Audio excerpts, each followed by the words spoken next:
पिछली कक्षा में खाद्य संसाधन पौधे में कुछ जानकारी दिए थे, आज हम उसके आगे बढ़ाएंगे। ठीक है, उस कक्षा में हमने क्या क्या पढ़ा था कि पौधों को भोजन कहाँ से मिलता है, स्वपोषी क्या है, परपोषी क्या है, नहीं, फसल उत्पादन क्या है।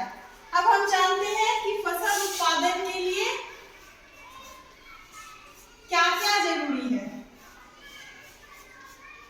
फसल उत्पादन की आवश्यक शर्तें।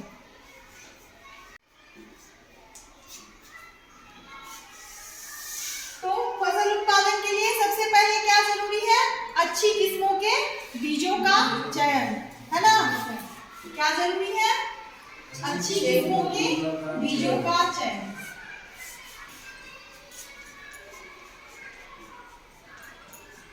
अच्छी किस्मों के बीजों का चयन। दूसरा क्या जरूरी है, यानी अच्छी किस्म का मतलब हुआ कि कुछ जो है बीजे वह जिनकी नस्ल खराब होगी, जिन बीजों का उससे पैदावार कम होगा या नहीं होगा, तो हम क्या करते हैं, संकर किस्म की बीजे, यानी जो उन्नत किस्मों से बनता है उससे क्या होगा, फसल हमारा ज्यादा होगा, नहीं, उसमें क्या होता है, ज्यादा वृद्धि होता है। अब हम आते हैं आगे, संकर या हाइब्रिड। इसके बाद दूसरा क्या होता है हमारा, इसमें फसल उत्पादन के लिए दूसरी चीज जरूरी है, सिंचाई, है ना। सिंचाई यानी हम उसमें लगातार पानी डालते रहे खेतों में, तभी ना हमारा पैदावार अच्छा होगा। सिंचाई जरूरी है। सिंचाई किसको कहते हैं, किन किन माध्यमों से सिंचाई की जा सकती है, नहरों से, नलकूपों से, बोर्डिंग से, नहीं, इन्हीं से ना सिंचाई होती है। तो ये, और तीसरा है खाद एवं उर्वरकों का प्रयोग, खाद एवं उर्वरकों का उपयोग, खाद एवं उर्वरकों का प्रयोग, उर्वरकों का प्रयोग, यानी कि हमको खेत में क्या होगा, समय समय पर खाद और उर्वरक डालना पड़ेगा। क्यों, क्योंकि क्या होता है, मिट्टी जो है वह अपनी उर्वरता को खो देती है। एक समय के बाद अगर हम लगातार उन खेतों में फसल करते जाते हैं तो क्या होता है, मृदा अनुपजाऊ हो जाती है, अनुर्वर हो जाती है। तो फिर उसमें उपजाऊ बनाने के लिए हम क्या डालते हैं, खाद या उर्वरक, नहीं। अब हम आगे आते हैं, विषय में पढ़ा कि फसल उत्पादन की आवश्यक शर्तें क्या है। अब हम आगे पढ़ेंगे फसल उत्पादन से होने वाली लाभ क्या है, फसल उत्पादन के लाभ, फसल उत्पादन के लाभ। तो फसल उत्पादन से हमको क्या क्या लाभ है बताइए। सबसे पहला लाभ है, सबसे पहला हमारा लाभ क्या है, उच्च उपज।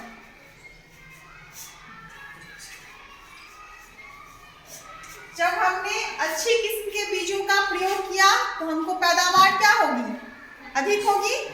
अच्छी किस्म के बीजों के प्रयोग से हमारा उपज क्या हुआ, अच्छा हुआ।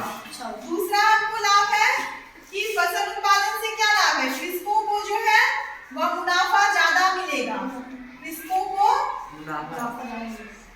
मुनाफा ज्यादा होगा, क्योंकि जब हमारा पैदावार अधिक हुआ तो उसको जब बेचा बाजार में ले जाके, उससे उसको क्या होता है, ज्यादा पैसा मिला, नहीं।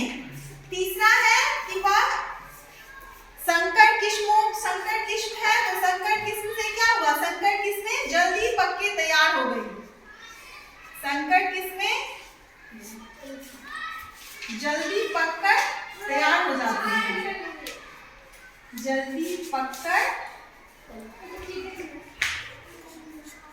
तैयार हो जाती है।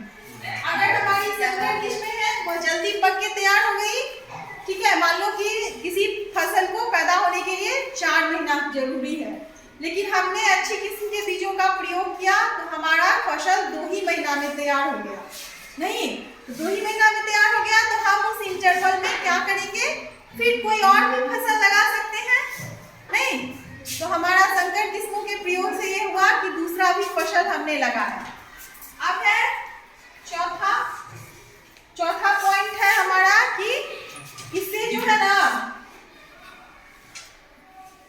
बात मत करो। अब हम लोग है समुन्नत किस्मों के प्रयोग से होने वाली हानियां। समुन्नत किस्मों के प्रयोग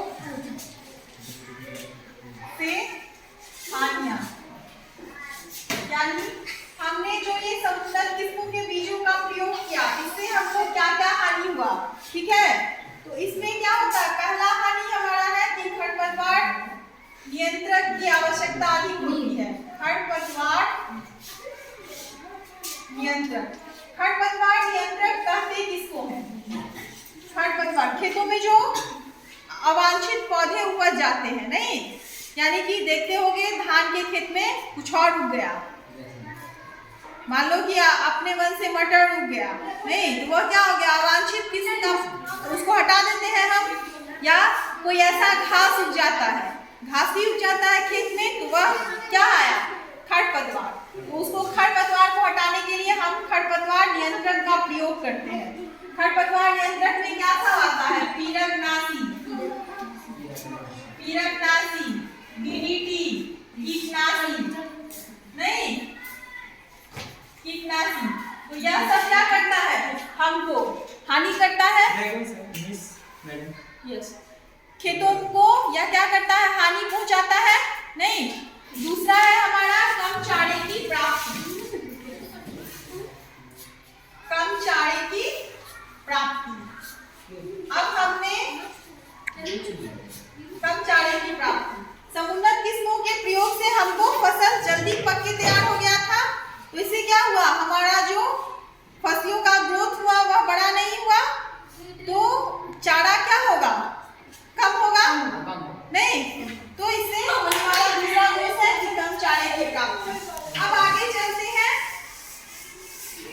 कहते हैं वृद्धि और विकास के लिए, जैसे मानव शरीर के वृद्धि और विकास के लिए भोजन की जरूरत होती है, वैसे ही पौधों की वृद्धि और विकास के लिए किसकी जरूरत होगी, पोषक तत्व आएंगे, न्यूट्रिएंट्स जिसको कहते हैं।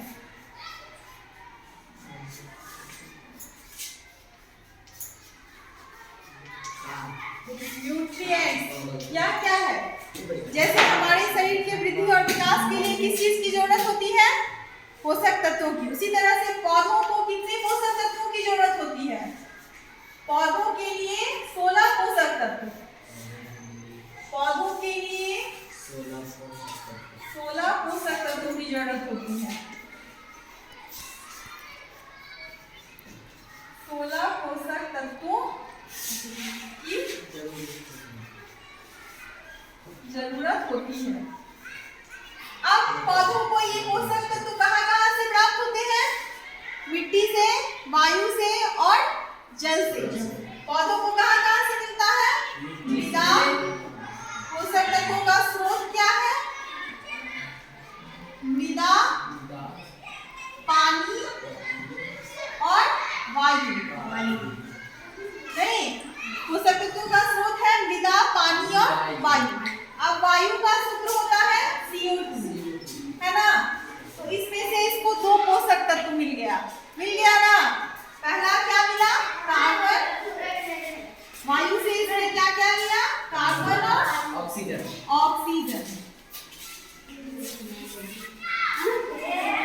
कार्बन और ऑक्सीजन। पानी से इसने क्या लिया, पौधों ने पानी से लिया हाइड्रोजन को, पानी से इसने किसको लिया, हाइड्रोजन को। अब हमारा है मिट्टी, मिट्टी से इसको 2 तरह के पोषक तत्व मिलते हैं। मिट्टी से क्या क्या मिलता है, बृहद पोषक और सूक्ष्म पोषक। बृहद पोषक और सूक्ष्म पोषक,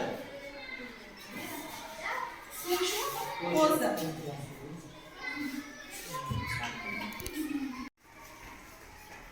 बृहद पोषक पे आता है nitrogen, phosphorus, potassium, sulphur, calcium, magnesium,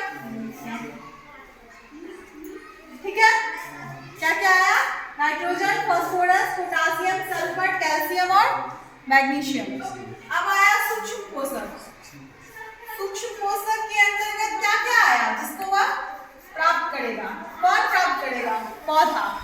क्या क्या आता है? तांबा, तांबा को कहते हैं कॉपर। दूसरा आया जस्ता, जिंक, मॉलिब्डेनम, मॉलिब्डेनम। ठीक है, यह सब आपका कहाँ से प्राप्त करेगा?